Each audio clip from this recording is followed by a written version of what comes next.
Alright, so this is how you can trap a bishop.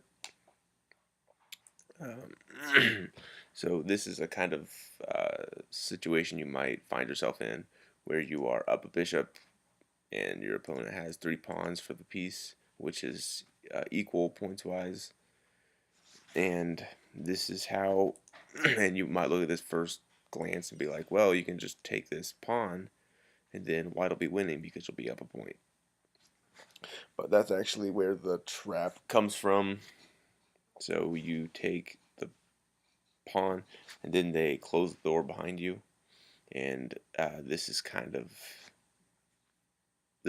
good. I mean, in this situation now, yes, you can come over here and you can grab this pawn, and you'll be able to get out. But in a lot of situations, like say you have a rook here, then you won't be able to. Then this rook will just come over here and attack the bishop, and the bishop can't get out. So you will get 2 pawns for the bishop, but then your opponent would be winning, and you would have to run your king over here to try to catch this pawn, and then he can come over here with his king and just eat up your pawns. Alright, so that's one way you can trap a bishop. There's a game that I played where this actually happened, so I'm going to go ahead and show that now. So this is the move I had previously made. I brought my bishop up here to attack that f2 pawn, and he did that, which I thought was a bad move. But then I brought my bishop back, and he was like, "Oh, great, I can just take that pawn." And then as you can guess, I shut the door on him, and then he thought he could find a way to get out of it.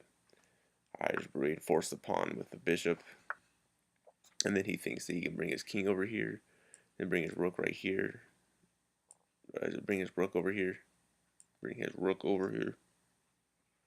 Alright, well, and then once I bring my, what's wrong?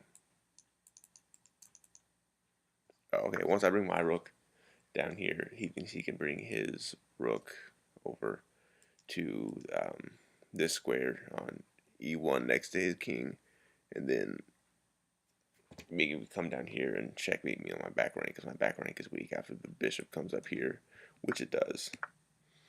So then he does bring his rook over, and now if I take the bishop, I lose. So I cut off that file right here, and then he takes, because then if I take back, I lose a bishop, and he just gets 2 pawns for his bishop, or 2 pawns, and doesn't even lose a bishop out of it. So I gave him this check, and then I get the bishop, and I came back to win this game. But yeah, that's how you can use this trap in a game. And there's one other way that you can win a bishop. Let's say you are castled here. You probably have a knight right here. You have a fianchettoed bishop. That's why your G pawn is advanced. And then say black brings his bishop over here.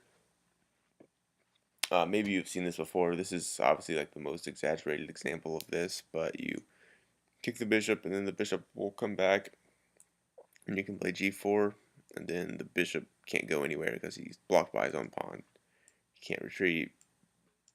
Yeah, so then you're going to take his bishop. So that's how, those are 2 ways you can trap a bishop.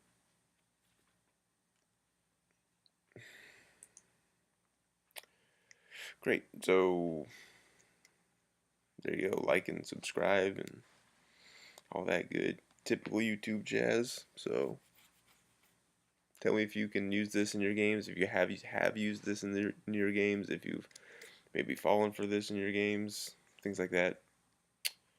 Leave them down in the comments. How to trap a bishop.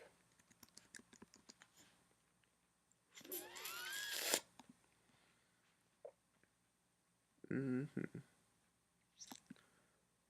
Alright, I'll save it on.